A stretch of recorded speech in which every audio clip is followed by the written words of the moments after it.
Hey, what's going on, Colts Nation? Welcome back to Bring the Juice.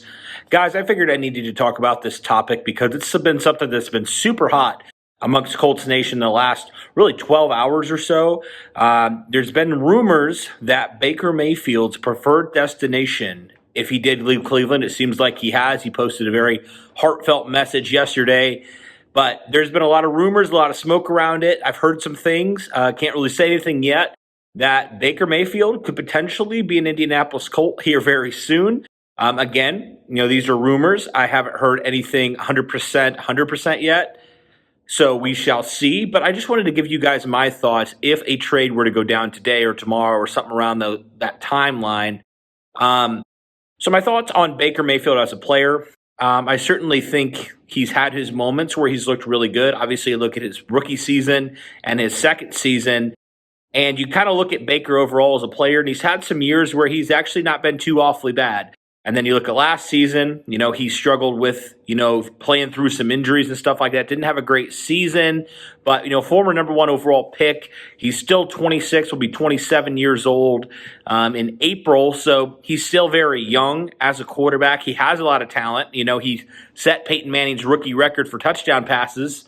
So I don't know. I think for Baker, he's going to probably play on a fifth-year option, right?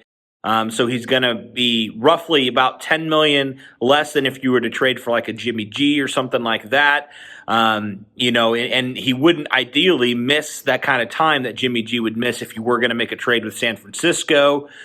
But I think the biggest thing for me is the asking price, right? Like, what is Cleveland going to ask? If they're going to ask for a first rounder next year, I'm not going to take that, because Baker is kind of coming off a down year a little bit.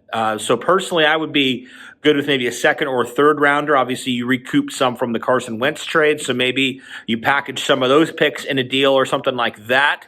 But I think the good thing with this is if you were to get Baker for a year at minimum, you still could ideally, if you kept your first-round pick and Baker didn't work out, right, you could ideally still go up and trade for a quarterback next year and just decide to not bring back Baker. Like, you're not locked into him long term, which I think would be good for this team. So you have some options still at quarterback, even if you were to trade for Baker. The question for me is just the compensation. What's it going to take to get Baker in here? But I think overall he's a talented player, and I'm personally of the belief that you just keep giving Frank Reich talented quarterbacks, because every single year, right, when he has a talented quarterback, they have one of their best seasons. I mean, I've talked about this before, but I'll just mention it.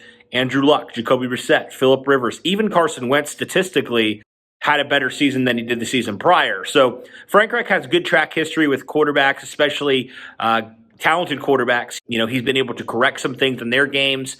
Now, not everything has been perfect. Obviously, Carson Wentz was only a one-year stint with Indianapolis. Same with Jacoby Brissett as the starter under Frank Reich. But overall, I would not be opposed to this. I kind of look at the market right now. I mean, outside of Deshaun Watson, let's be honest, the Colts aren't going to get him. The Texans won't even let him speak to him.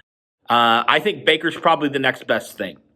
That's my personal opinion. I know this is going to be very controversial. I know there's going to be people who absolutely would hate that if the Colts were to trade for Baker Mayfield. I'd kind of be intrigued by it. I wouldn't love it. I wouldn't hate it. I'd kind of just be like, I'm just going to wait and see and just hold off my opinion on it. I think there's reasons why Baker has played well. There's reasons why he hasn't played well. And I think both sides, if you want to criticize the Cleveland Browns, if you want to criticize Baker Mayfield, I think both those things are valid as well. So that's kind of my take on Baker Mayfield. I haven't really formed an opinion yet on Baker, so nobody can go crucify me in the comments, because I'm still trying to figure out how I feel about him, because this news is still very new, very fresh. We'll see how it plays out today. I could potentially see Baker Mayfield being the Indianapolis Colts quarterback, but I could also see it being a lot of smoke and maybe the Colts go another direction. We shall see, but thank you guys so much. Just wanted to give you my quick thoughts here on Baker Mayfield if the Colts indeed did decide to pull the trigger on him. Thank you guys so much. Really appreciate all your support. And as always, guys, go Colts.